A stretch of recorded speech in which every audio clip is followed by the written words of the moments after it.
Hi, everybody. Good afternoon and welcome to Refresh. As you know, this is a time to connect, be inspired, learn something, and ultimately feel a bit better for this time spent together. And you know that this is what Generation W is all about.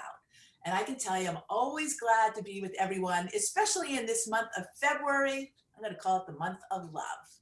Now, today is a great day. And I'm going to tell you why, because you're going to get to share in this. Because in thinking about today, it reminded me of a story. So let me just remind, or let me ask everyone to do this. Annie, you and Taj as well. Today, imagine you are leading an organization and you have responsibility for a group of people. It could be a few, it could be hundreds, it could be thousands, it could be millions. But you have become aware as the leader and responsible party of this organization for a magic elixir. And what does the magic do? Well, the magic has tremendous health benefits. The magic makes you stronger mentally and physically. It builds confidence and resilience. I mean, this is a really powerful elixir. But then you have to find out that only half of your group, whether it be a few or 100 or 1,000,000, will have the opportunity to share in the benefits of getting this elixir. Now, you may probably wonder why. That doesn't seem fair. If there's something so wonderful out there in the world, why wouldn't all my people get it? Maybe you decide you want to protest. Maybe you begin a movement to make sure that everyone has the opportunity to share in life, this life-enhancing outcome of this elixir. Well, I put this story together a couple of years ago when I was leading the WNBA, and it brings us to today and why we're celebrating National Girls and Women in Sports Day, because I have always felt, and I know Annie and Taj and any of you who are joining in today believe that participating in sports, no matter what your level of participation is a magical elixir, right? It does do all those things we talked about: stronger mentally, physically, building confidence, all of those things. And we'll talk a lot more about this. But yet, historically, sports has really been available for men and boys, right? There's a generation of men and boys who grew up with total and open access. And really, we can look at Title IX being how many years, Annie, Taj? What are we into time? Almost 50, 22. right? Right, almost. Where the opportunities have actually been made a legal mandate. And you know, we believe at Generation W that when you elevate women and girls, you elevate us all. And so this is in our collective best interest. And as the numbers continue to improve and as our culture continues to change and adapt, more girls are being exposed and welcomed into sports. Today, we celebrate this with two exceptional women, friends, women who have excelled in inspirational ways in sport and in life. And they'll talk today about how sport has deeply influenced their success and what they would like to see for others who will have access to the game, hopefully more than we did when we came up. So I'm happy to introduce first one of my dearest friends. We met on a basketball court. She was a legend at the time. She was a 4-time All-American at UCLA when that just didn't happen. She's a member of the first United States Olympic women's basketball team. She had just signed a contract, actually, to play for the NBA team, the Indiana Pacers. So she was like rock star, Hall of Fame, the whole thing. And there she was standing next to me on the free throw line. And by the way, at that point in time, I always like to tease her, she didn't talk very much. She's a multiple Hall of Fame athlete. She's a sportscaster. She's a wonderful mother, a beautiful human being, and most amazing friend. Annie, you were just such a great friend. And I'm so glad that Annie Meyers Drysdale is with us today. And she is joined by another very special, amazing, wonderful person. I have always called her my diva. And I was trying to remember why I did that, Taj, but it just seemed to fit. She is spirited and she's outspoken and she exudes joy and purpose, and you could just see that looking at her. Her story of perseverance to become a 6-time WNBA All-Star, a 2-time WNBA champion, an Olympian also in 2004. She is also a mom. She's spent time with our WOW girls, which I am so grateful for. And I am so glad that Taj, through our time together at the WNBA now, has continued to spend time with me. It's a gift. So thank you both for being here. Thank you all of you for who are continuing to join us on this special National Girls and Women in Sports Day. Annie, let's just start with you can still, your memory's still good, right? I don't know. I can probably remember more about you than I can remember about me, but just tell us a little bit about you, because when you came up, I think the statistic was 1 in 27 girls played sports. Maybe it could have been even more, right? Taj is like, right now it's 1 in 2.5, and we still don't think it's enough. Tell us about your journey in those days to be, and the elite athlete that you became, because there was no one there saying, oh, you should do this. Well, certainly growing up in the 50s and 60s, yeah, if we didn't have as many role models. I come from a family of 11 children, so I have 5 brothers and 5 sisters. The oldest in the family was Patty. So Patty was 8 years older than I was, and she was somebody that was out there doing it. She was playing softball, she was playing basketball, she was playing volleyball, and we would go to her games. So she was a great inspiration to me. But in 4th grade, I read a book on Babe Diedrichson's Harris, and it really opened my eyes. And in 4th grade, I wanted to be an Olympian. That gave me a dream reading that book. And with that dream, I think I wrote a letter to the mayor of the town that I grew up in, hoping that he could get me into the Olympics, or how was I supposed to be an Olympian. I played 7 sports in high school. I competed against my brothers all the time, whether it was basketball or football or Monopoly or cards or kick the can, whatever. We were all very competitive, playing outside. And but in high school, I played 7 sports, and I just was very fortunate to come along when Title IX did. My brother David was playing at UCLA at the time, and he was rooming with Kenny Washington, who was the first coach for UCLA women's sports, basically basketball. And so I went to UCLA on a scholarship, and but also ran track and also played volleyball there, and tried doing a couple other sports, but Judy Holland, our athletic director, would not allow me to do some of the other sports. And that's, you know, and I took some classes at UCLA for broadcasting. Broadcasting was not really an opening in sports broadcasting. A lot of those jobs were not, or I should say, classes were not offered in a lot of schools, because sports was not like it is today. And when I did sign my contract with the Indiana Pacers in 1979, that was the first year of ESPN. So, which we know ESPN has changed the whole outlook of sports in the world today, and social media. So many outlets today than there were when I was first getting into the business. So, you know, I've just been in the right place at the right time, and people have asked me to do things. And then from broadcasting over 25 years at ESPN, and was at NBC and CBS and ABC, and went on to the Phoenix Mercury as a general manager. And then they've asked me to then move to community service and broadcasting for both the Suns and the Mercury. So it's been a journey that's, to me, even when doors have been closed, something else has opened up. That's fantastic, right? And she hasn't changed one bit. Did you notice? Not one bit. So anybody actually who wants to maintain their youthful good looks, play sports, and you can be like Annie, right? That would be wonderful. I want to shave my head like Taj. Well, now, yeah, well, I know when I saw Taj the other day, I'm like, where's the rest of your hair? But it's all there. Taj, tell us a little bit about your journey, because you had equal kinds of successes, Annie, but different kinds of challenges. Yeah, so I grew up in the 80s where, even though we had went through this great renaissance of girls playing sports, I'm from the deep South, and girls weren't supposed to play sports like men.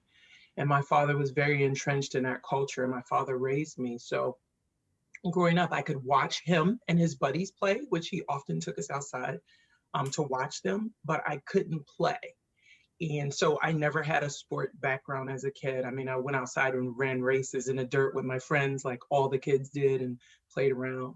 We were in underserved communities. I don't ever remember having shoes to fit my huge feet all the time, but had fun running around without shoes on. And when I was in high school, random woman stopped me and asked me, did I play basketball? And I had no clue what she was talking about. I was like, no, my dad does. Kept going. She ended up being my history teacher. So when I got in her class, I was new in the school. I moved schools a lot. My mother and father were both military, so we moved a lot. So I was never really there for a long time. But this was a time where I just came from Hawaii, in the 9th grade, and I was in the 10th grade in Augusta with my dad again. And she just hounded me, and she was like, I want you to come to, my practice. And I was like, no, I'm not doing that. Went home, came back the next day, same thing. So finally I said, you have to talk to my father. I'm not allowed to do anything after school but go home. I have to cook and clean, because I was the only girl. It was my brother and my dad and me. So went through that. My coach ended up getting his permission, because she, went through all these hoops to make sure I got home on time and did my work. And I was a straight A student, so I didn't have a problem. So at 15 and a half was my first time being introduced to the game of basketball. And she taught me the basics of the game, like to shoot a layup. That's it. At the beginning, I did it because she told me I could go to college. Thankfully, people like Meyers had paved the way for a lot of us that I had no clue about at that time. I was just excited that I could go to college for free. And I found a game that gave me so much more than what I thought I was putting in. No one in my family had finished high school. I finished because I wanted to make my coach proud. She was my mother figure for me.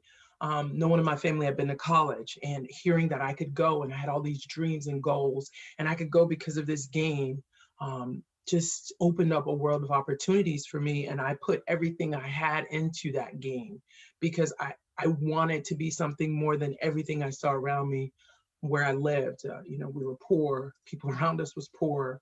We lived in cars. Like our situation and surroundings were bleak, but within me was this hope that I could change that somehow, not only for myself, but what I thought, my kids and my kids' kids and future generations, kind of break a circle, especially as a African-American woman. For me, I had no role models. No one looked like me. No one dressed like me. No one acted like me. No one was me. And so it was really difficult growing up in that type of environment where I was it. And basketball gave me the ability, the self-confidence, the self-esteem that I was lacking as a young Black woman, girl at the time, in a deep South, deeply divided city, Augusta, Georgia. And it taught me something about myself that I thought I had, but I wasn't certain, the ability to overcome and to achieve great things. And so I went to college. I had a daughter at 17, was another stumbling block. People told me I wasn't ever going to do anything with my life. Went to college, graduated, didn't even know about playing overseas. Unfortunately, Ann and Donna, you all didn't have the opportunities that we had because of you. I didn't know about it. Someone came up, and Clarissa Davis Reitzel was actually my agent coming out of college, and was the one who told me about playing overseas. And she was a great star from University of Texas. Olympics, had tried out for Olympic teams, and she was telling me I could play and make money overseas. So that was my first time hearing, and went over, played. At the time, there was no league in the States. So after I'd been overseas for quite a few years, the ABL popped up, the league that was there before the W. And when the ABL folded, we all went to the WNBA. And I had an amazing career there.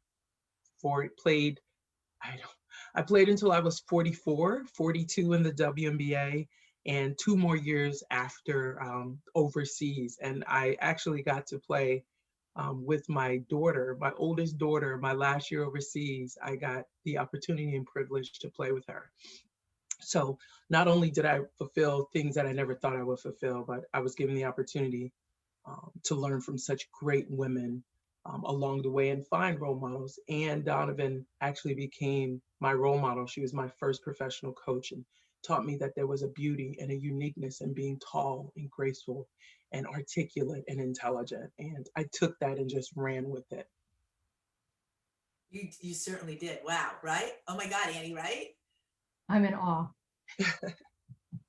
That's why I think I called you my diva always. I just had this big memory. I will say what's a little bit sad is that for Taj not to have a woman that she could look to, and having Annie Donovan, how wonderful, because I with USA Basketball, I went to the tall women's camp with Pete Newell. We established that, Yes. all these tall women, which were unbelievable, and the questions that were asked and how you felt and so forth, which was great.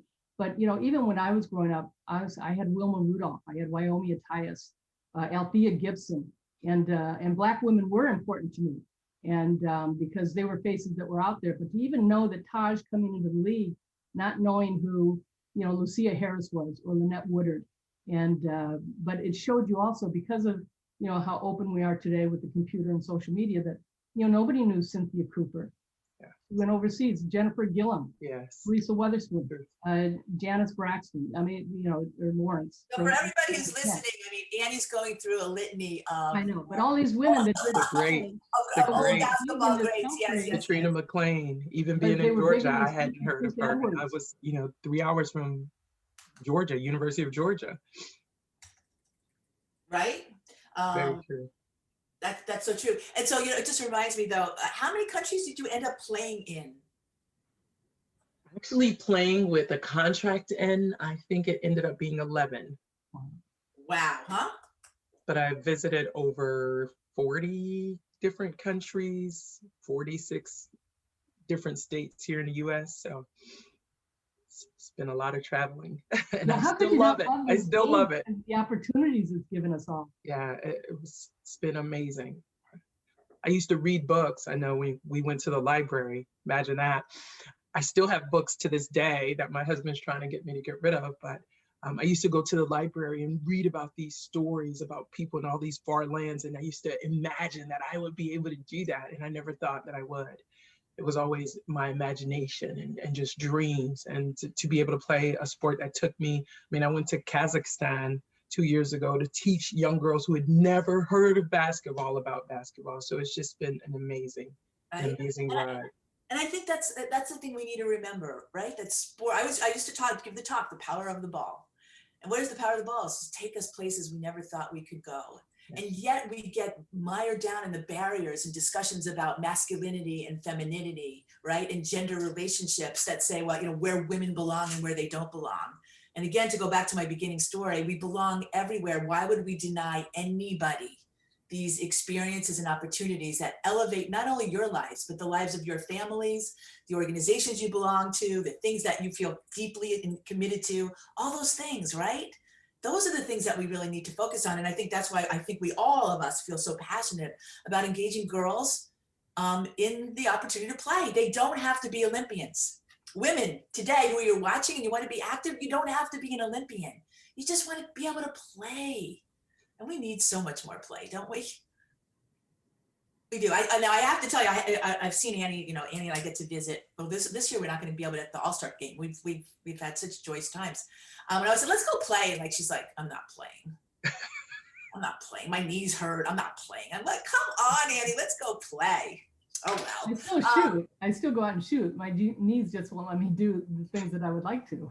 No, that's true. My knees won't let me do that either. There are other parts of me that won't let me do it, but even so, it's okay. You know, you spoke a lot about being a young African-American woman. And I know Annie and I have talked about this, the three of us, but the opportunity for true, authentic connections across race and ethnicity that sports allows you to have on an equal playing field. Now, I'm not saying men and women are equal. I'm saying, but if we're on the same team, there's an equality in coming together in that team. And I wonder if you guys can talk about that. And then I want to expand a little bit further in this day and age of athletes. I mean, Annie, when you and I came up, if you didn't speak about things the way things are being spoken about now, right? So I'm just curious in terms of that, the ability to build relationships across ethnicity, race, gender boundaries. Yeah, I guess I'll speak to that part because I've been on so many international teams. I think, as you said, basketball unites. And I've been on teams where one person speaks English and the rest speak another language. And we all went out to eat dinner together and still hung out. And we were talking about crazy stuff. And the one person's translating to everybody and I'm listening to them talk. And then I get the translation back and we're all laughing at the same things. I think that speaks to the equality. Like, they didn't view me any different than I viewed them. We were all basketball players on the same team with a goal to win. I mean, I was in South Korea, Seoul. None of my teammates spoke. I had my own personal translator. My coach didn't speak English. And somehow we won a title, and we ate every night together, and we got along, and pass me that and pass me that. And that one right there, it transcends, as you said, a lot of those boundaries that we are so adamant about having here. And I never felt some of the feelings that I felt when I grew up in Augusta. I never felt that racial divide in overseas. When I was in Europe, I never felt ostracized, like, oh, and obviously I would be sometimes the only African American on the team, but I always felt inclusive and included, no matter what. I brought my daughter, they loved her. Myself, they loved me. And I think that's also part of you as an individual, the openness to be vulnerable. I allow that because I want people to see that I'm genuine and that vulnerability is real. Like, I'm afraid you won't accept me, but in being afraid, I'm also open to the fact that you will accept me and it'll be great. And I've always had that experience when I've been overseas. And I think that's why I played so long overseas, is that joy in learning something new from someone else, giving me something that they have that I can then take as a part of me and carry on with me. And I have parts from every country I've played in, every team I've played with, people I can still talk to today. Right. And Annie, I mean, your relationships are just bold and beautiful, and are a tapestry of unbelievable people from all walks of life, all colors, shapes. I mean, you have always been very special in building those links. Well, it's interesting. There was a family member who's got she's got two older sons and a small son. And she said the other day, I don't know why you Meyers think sports is so important.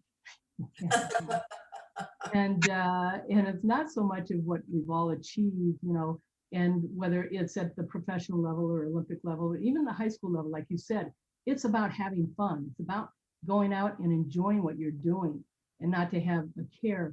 But the relationships like you and Taj are talking about, that the interaction is so important, because sports is life. There's no question, whether it's about competition, because we all talk about winning and losing, and we all lose. There's no question. And we all lose the race, and we all lose, the game, and we all make mistakes, whether it's in practice or a game. And we all make choices in our lives in making decisions. But sports helps you grow, not just in the qualities of being a leader and so forth, but now there's a platform because of the WNBA and the NBA and the intersection, because you can talk tennis and volleyball and soccer and all these other sports, which is great. But to have the platform that the WNBA has, and when we were playing too, Donna, we were on the first Olympic team in '76. We hardly had any relationship with the '76 men's team. Well, Taj, playing overseas, gets to see these guys that go overseas all the time. The USA basketball women's and men's teams are together all the time. So all these relationships have developed over time. Now you see Candace Parker with Dwayne Wade, or LeBron James with Diana, and so forth. And those relationships in our era, we didn't get a chance to hang with John Havlicek or Walt Frazier or whatever, and they didn't really acknowledge us in what we were doing. But now there's a platform. And so social and political change comes with women that now have a voice and a platform. And it's very obvious that what sports gives young women, I don't care what the sport is, that they give them the confidence to speak out on what is right and wrong. Yes, and I think we should probably talk about this, is the fact that the WNBA has been given so much credit for being such an active voice, and to Annie's point, not enough, an active voice in taking us through this incredible time of social injustice recognition, or racial reckoning, if you will. The pandemic, right? The women have stood together as one, as a voice. I mean, I didn't hear about the senator from Georgia, Warnock, until I saw Sue Bird, I think, with the Seattle team wearing the t-shirts, right? Pretty incredible. And I had a very senior executive at the NBA call me and say, Donna, you should be pretty proud of your WNBA right now, which I really thought, listen, that meant a lot to me, because I always still feel very, very connected. I know Annie's still very connected, Taj, through you.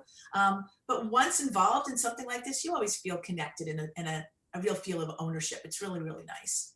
It is, and not just with the WNBA. And you think about Megan Rapinoe, as far as Oh, amazing. yes, she has been. But even when they were in the yes, didn't the mayor or the senator or whatever didn't say her name correctly? And I'm thinking, it was such a slap in the face to me for this guy who is in a high profile position, and to say that about Megan and her last name, because he couldn't accept her voice. And sometimes even in broadcasting, when I was coming in, if you acted like Charles Barkley, I probably wouldn't be working, or Dick Vitale. That would be absolutely true. Absolutely. So, but now you've got, when Cheryl Miller came in, Cheryl was a little bit more out there. And so people respected her because of what she had accomplished. And, but now you're seeing more and more women broadcasting, but you still don't see any women that go over the edge like the men can. Right. And we also want to acknowledge Naomi Osaka, like the tennis player, who also, listen, there's so much that's happening that's all really so powerful and good. I do want to say hello to some of our Facebook friends. Hi, Erin, welcome back. Erin's on the West Coast, and Carla and Mary Jackson. I'm glad you're feeling better. And Ruth, hi, Ruth, Katoya Wilkins. And there's a question from Erin. Oh, Allie Tucker's here. Hi, Allie. Taj, did your father's view on your sports participation ever change? That's a tough question. Yes, it did, because of my coach. She was very persistent, but it was qualified by, you still have to do these things. I still had to cook and clean and do laundry, even though I was practicing and playing in games. And he came to the games. He enjoyed it. He loved it. I think later on, towards the end of his life, my father is now deceased. He passed away 2 years ago. I think towards the end, probably the last 15 years, he was just so happy and extremely proud for the things that I had accomplished. But I think during those high school years, it was still like, yeah, I'm not certain about this. Like, she's got, my coach has to do all this stuff to basically allow me to practice and play. She had to, after games, I had to come straight home because I had to cook dinner. My dad worked 2 jobs, sometimes 3. And I had to do that because I was the girl. I was the woman of the house, and my brother would be home that whole time and would be doing nothing. And so his views changed a little bit, but not enough until later on. And, those are deeply held beliefs. Yeah. My dad was from West Virginia. Like, those beliefs were ingrained, just like, I think when you think about racism, those are some ingrained beliefs, and it takes quite a bit for them to get rid of them. So for him, women in his mind did this, his mom did this, his grandmother, his sisters. So of course, and his wife, my mother, before they were divorced, she did all the work. And so for him, his daughter also is going to do all the work. Like, it wasn't something that he let go easily, but he let go because he had to, because it was kind of, I did everything that he asked. So there was no barrier for me. Oh my God, sorry. Wait, what's the alarm? What do we have to do?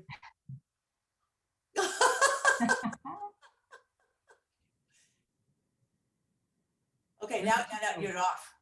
Okay, so Deborah Larkin's on. Hey, Deb, so nice that you are joining us, and we're appreciative. And yes, happy National Girl Women in Sports Day. Now, Annie, I'm going to come back to you because we did talk a little bit about this. We did a graphic. What does sports teaches young girls? We took a look. We put together 3 of your ideas. You probably had a dozen. We just took 3. But let's just talk about what sports teaches young girls. We've heard a lot from each of your own experiences, but it's good to call it out. Well, certainly building relationships, and you never know who's watching you. So how you act, and I know a lot of people, felt that I was a very intense player. You were? Certainly, I love the game, and I wanted to give it my all on both ends of the floor. And no matter what sport I was playing also. But the people that you meet along the way, and the one thing that's wonderful about sports, it's only a short period of our lives. It really is. And so to take what we've learned in sports and to apply it in what you're going to do afterwards, whether you do become a wife and a mother and a working person, and whether you're in teaching or law or social services, and medical people, especially today. I mean, you have to have some kind of empathy. And because all those people, you're always going to come down the ladder, on that way up. So, what's wrong with being nice to people? And so those relationships are important, just to be nice. But certainly you learn a lot because of sports, as far as you say about the biases, sexism and racism. We live in we talk about systemic racism. There's systemic sexism in this world also. And but also being physically fit, on the mental outlook, you've got to always use your mind and listen. You have to listen to what other people say, even if their opinions don't agree with yours. You want to find out where they're coming from. And that's what great leaders do. And you've been in that situation, Donna, with the WNBA and other things that you've done. But, leaders have to make decisions that are tough decisions. But you want to try and get all the information you can. And so preparation and paying attention to details is so important. Right. So Taj, I don't know if you know, but Annie and I were backcourt partners. Like we were backcourt, right? I know. I would have loved to play with you guys. I'm killer on them screens. We needed somebody to get the ball to inside, didn't we? Yeah, we did. But if we gave the ball up, we would have. Oh, stop. Look who's talking. I was about to ask, did you guys really pass? Yes, but Annie was like, she was so quick. She had such incredible speed, honestly. And I always say this, she didn't talk. She was a mute at the time. And now you can't shut her up. You know what I'm saying? That was an intense and focus. Very, very, very, very intense. Everyone used to tell me that all the time too. And like, they were like, you're so mean on the court. I can't believe it. You're such a nice person. I'm like, you're focused. Yeah. Very focused. And it does teach you, by the way, it does teach you how to focus. There's so many skills today that I count on, that I realize I learned, right? Training like a maniac, right? Constantly trying to make all those things are so important. Now, Taj, you outlined a couple of things. Sherry, let's go to that graphic. No one can stop you but you. Yes. That's the thing that I've always lived by, because I had so many barriers, that no one can stop you but you. The dream big, it's always something that I keep in my mind. Even now, even though I'm not playing, I use that for everything, my career. I just finished my MBA and I was like, I gotta go back to school. I feel like this is important. And some people were saying, oh, you're older. Why are you gonna go to school? And that, for me, dreaming big, I was like, I can do this. I can get an MBA. That's something that I want. I want to continue my education. I want to just go. And it's just never giving up. I mean, I had to take some breaks because of work and moving and family, but I just feel like you can't give up in whatever you choose to do. And it doesn't have to be basketball. It doesn't have to be, an education. Whatever you're dreaming about is important. Don't give up on that. And my dig in and go for it, that's important. You dream, you inspire, you go for it. And that's something that I live with. That's one of my mantras, is the dream big and then the dig in. You dream, you get someone to inspire you, and you go for it. And if you live those in anything, whether it's, getting to college, whether it's like Annie said, lawyer, you can want to be a soccer player. I wanted to be a soccer player for so long. I wanted to play rugby once I went overseas. Just go for it. Do those three and you can't fail. And if you do, it's so much easier to get up because you have this North Star that you're aiming for, no matter what it is. And we've all failed. As Annie said, we've all lost. Some big ones I can remember, but I do remember dusting myself off and staying focused on that dream, that inspiration, and then just figuring out a new way around it and then going for it in that way. Well, let me just say hello to everybody who's joined us and remind you that you are with us at Refreshed, which is what we do at Generation W. Today, we're celebrating National Girls and Women in Sport Day with two amazing women where sports have defined their lives, and they are paying it forward for the generation of girls that can come behind them. I'm one of those generation of girls. I just wanted to say that, in business, Annie, I would call Annie. I would always look forward to seeing Annie because Annie would tell me she's a great truth teller. And so it would really help me think about the decisions I had to make. Taj, when she was around, would always just tell me she wanted my job. And and what did I do? I always encouraged you. I'm like, yes. Yeah, I'm like, absolutely. This could be your job one day and whatever. And that's, I think, why we always kept in touch. And I do want to share one of my favorite memories with Taj. I was living on the Upper West Side at the time. And we decided to have dinner. And it was right across from Lincoln Center. And it was, do you remember this? Yes, I It do. was Lincoln Center outdoor opera night. Yes. And the opera, of course, that night was, it was in Italian. And Taj was like, I love the Italian opera because she could speak Italian. Yes. So we sat outdoors at an Italian restaurant listening to the opera. We went across the street. It was magical that It was night. amazing. It really was. And the opera was outstanding. I I remember think I that. had my kids with me too. So Yes, your twins came by. we had some of the Taj magic. Let's just talk a little bit about coaching in women's sports. It's something we brought up. I actually did an invite-only event yesterday with Dr. Richard Lapchick. All of you know he is the great leader he's considered the social conscience of sport. He does all of those gender studies, gender and equity studies in sports. He's doing a lot more now. And the stat came out that 60% of women's sports in college, I think, are coached by men. And only, ready for this, and conversely, only 3% of men's sports are coached by women.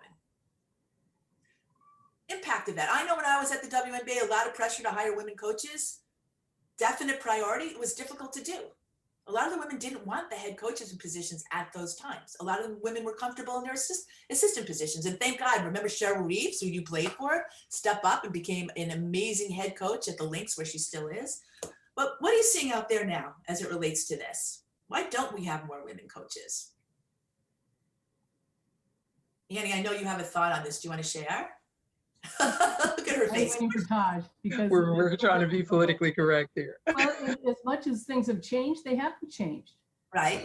And, you know, Taj mentioned about her dad and the generation that we grow up and how you perceive things and how women should be and how men should be. And that 60%, boy, I thought it'd be a lot higher in college. I think it's higher in high school than AAU.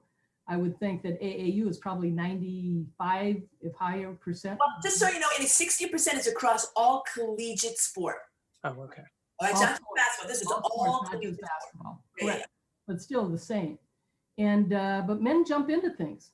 And I remember when I was broadcasting for NBC on the WNBA, and the job opened up in Detroit. They were 0-10. And I was asking a lot of the assistant coaches around the league, I said, why aren't you going for this job? You should go for this job. And they said, well, you know, I really like being an assistant coach. I like where I'm at. The players respect me. And I don't know if I want to get up and move. And plus the team is 0-10. And then you got Bill Lambier, who stepped in and said, I'm going to be a head coach. Honey, see you and the kids later. I'm going to Detroit for the summer. And 0-10, I can only go up, but I'm going to get my foot in the door and take the head coaching job. And so that's what happened. You know, we talk about all these AAU teams, whether it's soccer or track or volleyball, water polo, basketball, whatever it is. Most of them are coached by men because men are stepping up and saying, well, I'm going to go do this. So you get a lot of young girls when they are starting to go off to college and say, well, I've been coached by men my whole life. So I'm going to look for a college that's coached by a man. And then you get somebody like Candace Parker, who went to Tennessee with Pat Summitt, or Cappy Pondexter, who went to Rutgers with Vivian Stringer. You get these strong, unbelievable women and Lynette Woodard at Kansas with Marion Washington. Mm-hmm. But you get strong women in your lives. But why aren't these women that have played the sport, again, whatever the sport is, go back and bring other women and so they can, young girls, into the game so they can see these strong women role models? And women just get caught up and they leave the game, which is unfortunate. It is unfortunate. And, you know, our producer, Sherry Levin, who you all know, it was also a great basketball player, Hall of Famer at Holy Cross, and is coaching one of the best teams in the state of Massachusetts, and would have loved to have been able, I think, to step up, right? And there was a barrier. There seems to be barriers. Taj, what are you seeing? I agree definitely with what Annie said. And I will say for myself, when I was coaching, I must have sent, 60 applications to want to be even an assistant under a man or a head coach. And got no response whatsoever. I mean, called, emailed, everything possible, and got so many rejections. It kind of gives you the sense that you don't have value in that space. I mean, I've been told when I've applied for coaching jobs in the WNBA that I didn't have enough experience after playing for over 20 years, 7 years as coaching. I still don't have enough experience to be a head coach in the WNBA as a woman. And yet, Steve Nash just walks right. How much coaching experience does Steve Nash have, right? Annie? As a coach? Yeah. As a coach, none. If somebody really likes you, they will create a job for you. Yes, which is they what want I was you there, going to they'll say. create it. And even Taj, when you were an assistant at San Antonio and you took over the head coaching job, I'm thinking, great. We need, Taj, a Black woman too, who's played the game and stuff. And we've seen in the NBA, all these guys that maybe didn't have any coaching experience, or maybe they were an assistant for a while and they played the game, and then they have now become, most of those guys have been in the NBA for years as players. Yes. So we need to see that in the WNBA. Where are our players that have been there and now getting into the coaching ranks, which an Ann Donovan was, Nell Fortner played, and so forth. But we need Taj in that position. Well, you're in a good position now. You need to be where you are now. I loved coaching though. But girls need to support girls and women need to support women. And that's important for me. Annie and I are going to buy a team and we'll hire you as our coach, Taj. We'll just do it right here. You have more money. I appreciate that. I would love to. I love coaching. I want to show my book. So this I have to show this. Please do. So the title says, "You let some girl beat you." Great. Yeah. And that still pertains today. Yeah. Where can we get your book, by the way? Where can we get your book? Can we order it on Amazon? Or on Amazon? Amazon. Okay. You were adorable. Okay. You let some girl beat you? Imagine that. But that still happens today when somebody says, "Oh, you throw like a girl." There's such a demeaning language towards girls and women that if you language that is used towards men that demeans them represents a female. Yes, exactly. So, how you can't, and I won't even use the words that men use, but to be beaten by a woman or a girl, whether it's on a test or whether you're applying for a job or if you're playing a sport against guys and you let some girl beat you, it's like we're not good enough. We're not respected enough. How dare girls or women? And we see it throughout the world as far as in the Middle East, as far as a woman not wearing certain things, or they are stoned to death or shot because of the things that they say, or they went out by themselves without an escort and so forth. Just those things that women have to live with, that men dominate, and how dare a woman speak back. And that's a lot of times too in leadership positions, having women lead, which any company, if they were smart, they would have more women in their company, because you have such a balance of information and how things are seen differently. But it's still very hard in this society, because even the way things are portrayed, whether they're cartoons or commercials, and how women are portrayed. Right. Well, so let me just say that we have a couple of questions here I'm going to get to. I love Joy's question. Would there ever be a time when a mixed team could play? Or I don't know about a male team against a female team. You can do that. I do like the idea of men and women playing together. They have beach volleyball. They've done it on beach volleyball. Right. What about basketball though? Golf? Actually, I just saw some more, they're having some team golf stuff coming up. Team golf stuff's coming up now, which I like. Well, they play when they're little, but Allie Tucker says, as a coach of competitive youth soccer, I prioritized my business career over coaching because of the pay. I knew I had to put more time in on the business side to get paid what I deserve there. It meant that over the years, I haven't dedicated as much time to coaching. I mean, so there is that, right? Definitely. But like Taj talked about, your passion. What's your passion? What's your dream? And if you're enjoying the coaching, even if it doesn't reward you financially, it should reward you spiritually. Right. Christy Knight joined us, and I want to say hi, Christy. All right, before we go, we have a couple little things here. I said we're going to do a lightning round. You right? Guys ready? No. Yes. All right, Taj, we'll start with you, and then we'll go to Annie, then we'll go back and forth. Ready? Who is your most admired female athlete in any sport? There's so many. Get one. Actually, we'll say Wilma Rudolph once I learned her story, because very similar to mine. She had kids and kept going and kept doing all those great things. So Wilma Rudolph. Well, I have two. Dave Diedrichson, because I read the book, but Wilma, I got to meet friends with Wilma and watching her in the Olympics. Wow, so Wilma's getting big accolades today. Love that. Okay, most admired any sport, male athlete. Muhammad Ali. Don Drysdale. Don Drysdale. I'm changing mine. Yeah, And then Muhammad Ali.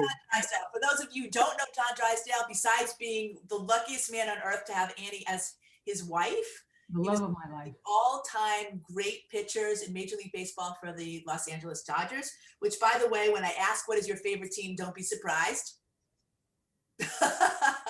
Dodgers. What sport? Dodgers? Well, I grew up on the Green Bay Packers too, so, and Really? the Boston Celtics. But Really? baseball, it's Dodgers. And not the Bucks. Everyone should also know that one of Annie's brothers, Milwaukee Dave, Bucks. My brother David. was an NBA player and played for the Milwaukee Bucks. Which actually he was somebody that I admired so much. He was such a great guy. I was such a fan of his. You know, for my mom having 11 children, we've lost 4 of them. And so she's the woman that I admired the most because of what she goes through and the adversity that she has faced. Absolutely. Wow. 11, can you imagine? 11. Both of you have faced a lot, and the strength of sports has brought you through. I would ask you, okay, in your life, your role model would be Annie, then your mom. Taj? Excuse me. Bless you. Thanks. Honestly, I've never been asked that. That's interesting. Your history coach. I have quite a few role models, I guess, but I think it would always start with my dad. I mean, as much as his views were, for the time, they were current, but he worked all these jobs and all this stuff to make sure we had enough. Even when we didn't, he went without. And it's hard. I think a lot of people always pick their mom, but for me, it was always my father. He was always there, even in bad times. And it wasn't always great, but yeah. And then it would be my first high school coach. She took care of me in ways that I didn't understand at the time, that I'm thankful that I was, again, she was put in my path for a reason. And her life and her influence on mine is immeasurable. Wow, that's so powerful. Here's a question from Jakimba Martin. By the way, I just want to let you know, Jakimba is my sorority sister. You guys did not know I'm in a sorority. I did not. I'm in Sigma Gamma Rho, a proud Sigma Gamma Rho member. And I love that Jakimba joins us. And she wants to know, what's the biggest challenge you face in your roles as a female coach? Wow. I would say for me, it was always being tougher. When you're a former athlete, like some of the stuff, you hate it as a player, you try to not do it as a coach. And the things you hated probably help you the most. So it was more not being as nice and understanding as you wanted your coaches to be.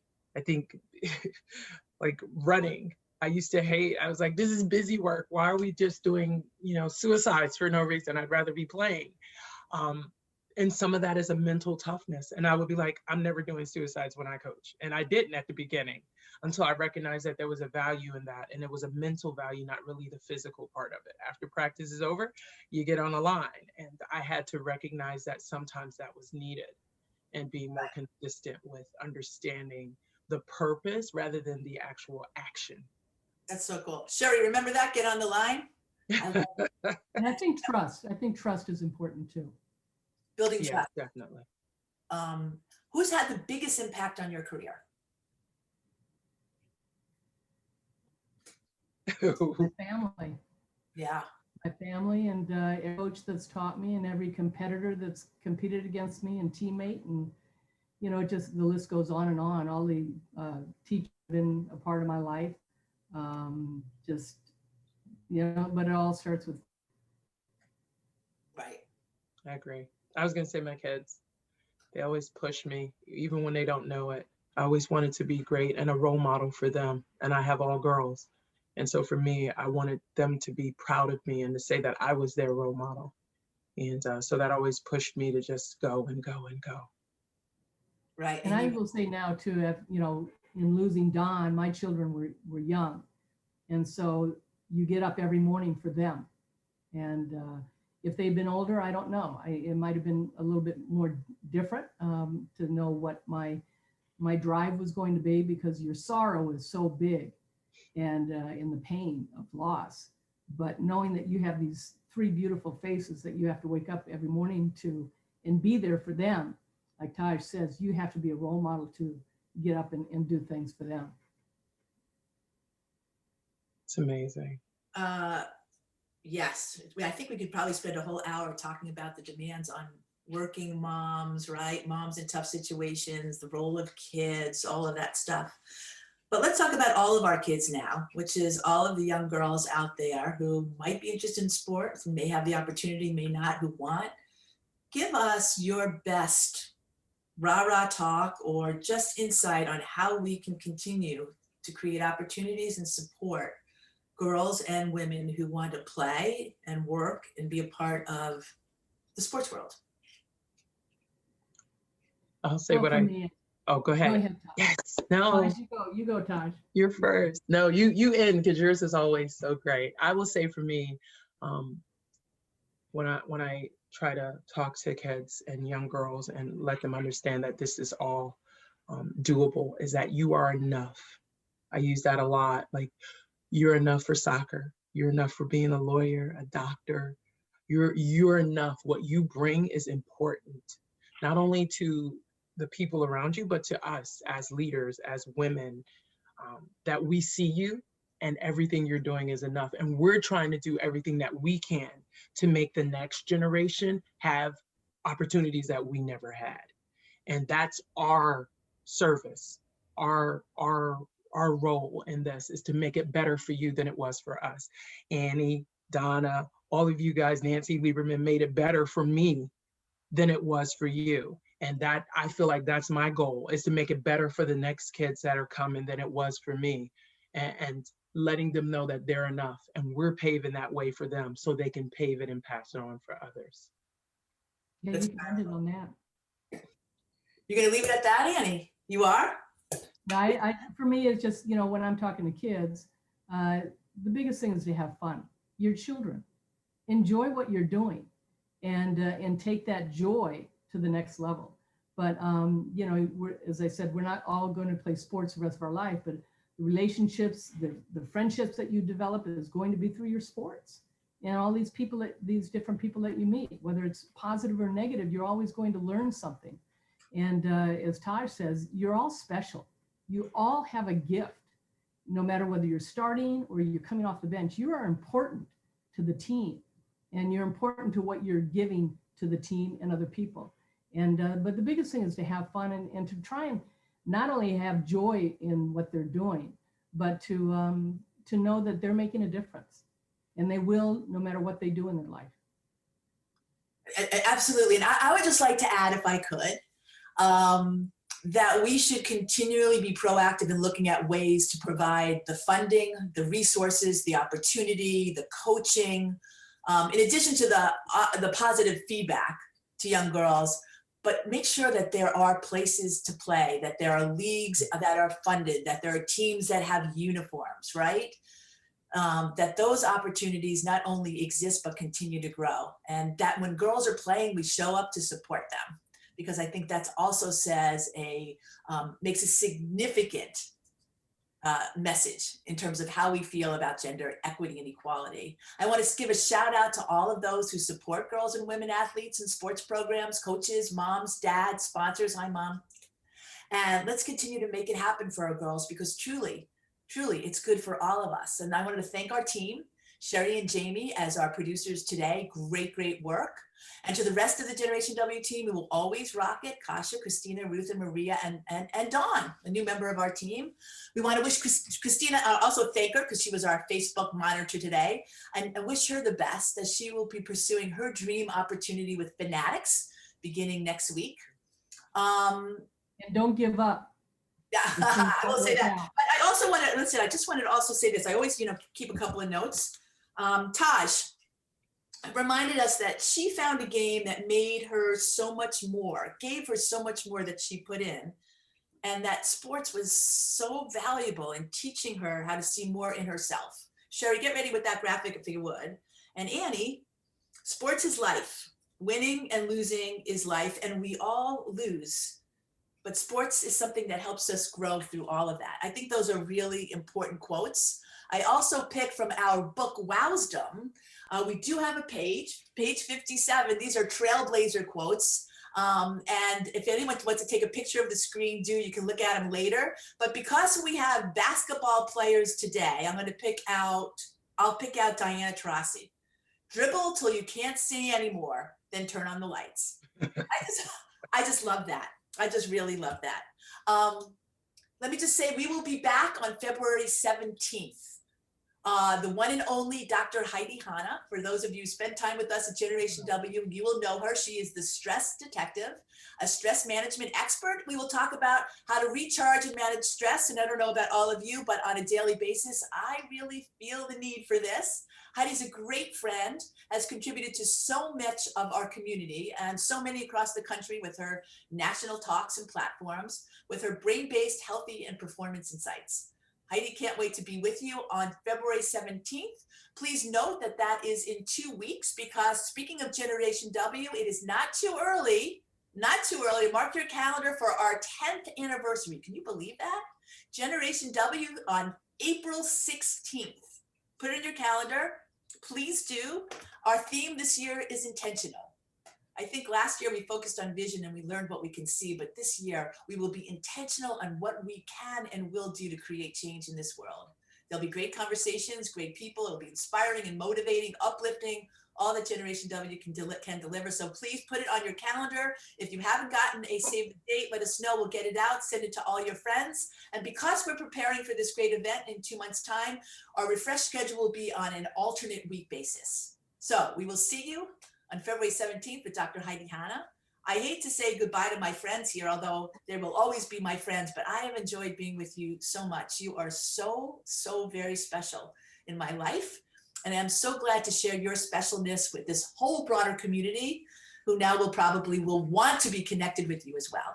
So thank you all. Happy National Girls and Women in Sport Day. Everyone, let's support our girls. Thank you, Bye, Donna. Thank you. Bye.